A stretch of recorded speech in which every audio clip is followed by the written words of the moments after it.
जंग को बीत चुके 40 दिन। रूस की नई रणनीति क्या होगी, सवाल ये बरकरार है। लेकिन रूस की इसी नई रणनीति पर एक्सक्लूसिव खुलासा हुआ है। रूसी प्लान को लेकर यूक्रेन के गृह मंत्रालय की तरफ से बड़ा दावा यह है कि पूर्वी यूक्रेन में साल के आखिर तक ये जंग चल सकती है और पूर्वी यूक्रेन उसका सेंटर रहेगा। जल्द ही यूक्रेन के पूर्वी इलाकों में भीषण जंग होगी जो साल के आखिर तक चल सकती है। मारियोपोल, क्रीमिया, रूबल्सने और पोपास्ना ये टारगेट होंगे इलाके। इसके साथ ही इजियम और इसके साथ वोल्नोवॉच यहां पर भी हमले करेगी रशियन आर्मी और ये होगी रूस की नई रणनीति।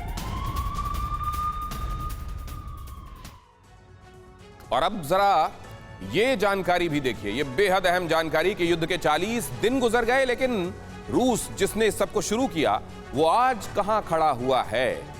पूर्वी बॉर्डर के इलाकों पर रूसी सेना का कब्जा है। यहां पर जो आप देख रहे हैं खास तौर से ये जो पूर्वी बॉर्डर है यूक्रेन का, लुहांस्क और डोनेस्क वाला जो इलाका है जिसे आप डोनबास कहते हैं, इधर जरा कंसंट्रेट कीजिए और इधर फोकस कीजिए प्लीज। इस जगह पर यहां पर तो कब्जा है लेकिन ये कब्जा भी ऐसा नहीं है कि एक तरफा है और इसको चैलेंज नहीं किया जा रहा है यूक्रेन की तरफ से। पूर्वी बॉर्डर के इलाकों पर रूसी सेना का कब्जा है। अब ये रूसी सेना यहां से आगे की तरफ यहां मारियोपोल में बढ़ रही है। मारियोपोल, जैसा मैंने आपको बताया, मारियोपोल में ब्रिटिश इंटेलिजेंस ये कह रही है कि बूचा से भी बड़ा हमला यहां पर होने वाला है। ये क्यों होने वाला है? ताकि इस पूरे इलाके को काटकर यहां नीचे क्रीमिया के साथ जोड़ दिया जाए। 2014 में क्रीमिया पहले ही एनेक्ट किया जा चुका है। बेलारूस की तरफ से सेनाएं आई थीं और इधर रूस के बॉर्डर से जो सेनाएं कीव की तरफ आई थीं उसमें से कुछ ने रिट्रीट किया, ऐसा कहा गया। और यहां पर मिसाइल के जरिए और फाइटर एयरक्राफ्ट के जरिए हमले किए जा रहे हैं, यह भी बताया जा रहा है। तो जैसा मैंने आपको बताया कि दक्षिण में क्रीमिया 2014 से ही रूस के कब्जे में है और यहां पूर्वी हिस्से को कब्जे में लेने के बाद नीचे इसको क्रीमिया तक जोड़ देने का इरादा है।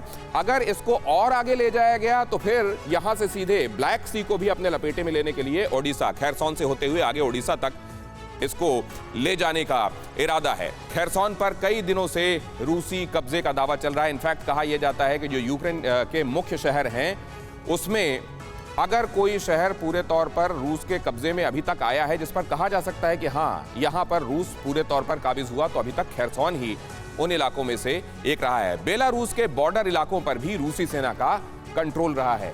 बेलारूस का जो बॉर्डर इलाका है यहां पर भी रूसी सेना का कंट्रोल रहा है। पूर्वी बॉर्डर के इलाकों पर रूसी सेना का कब्जा रहा है। जैसा मैंने आपको बताया कि ईस्टर्न इलाके पर रूसी सेना का कब्जा रहा है। क्रीमिया पहले से ही कब्जे में है। डोनेस्क, लुहांस्क को मिलाकर आगे मारियोपोल से होते हुए आगे एक कॉरिडोर बनाते हुए क्रीमिया तक ले जाने का इरादा है ताकि एक बफर यहां पर क्रिएट किया जा सके कि आने वाले दिनों में अगर कभी यूक्रेन, क्योंकि यूक्रेन कह ये रहा है कि हम ठीक है, हम नहीं जाते नेटो की तरफ, लेकिन अपने लोगों से हम पूछेंगे, रेफरेंडम कराएंगे।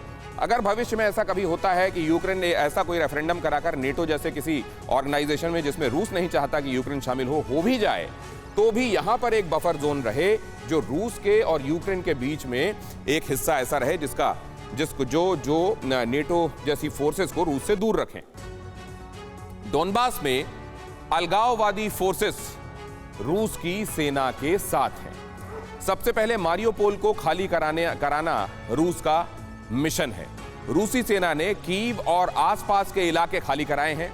पूर्वी और दक्षिणी इलाकों से यूक्रेनी सेना को हटाने का टारगेट रूस ने रखा है। परवाह देश की, सोमवार से शुक्रवार रात 10 बजे TV9 भारतवर्ष पर।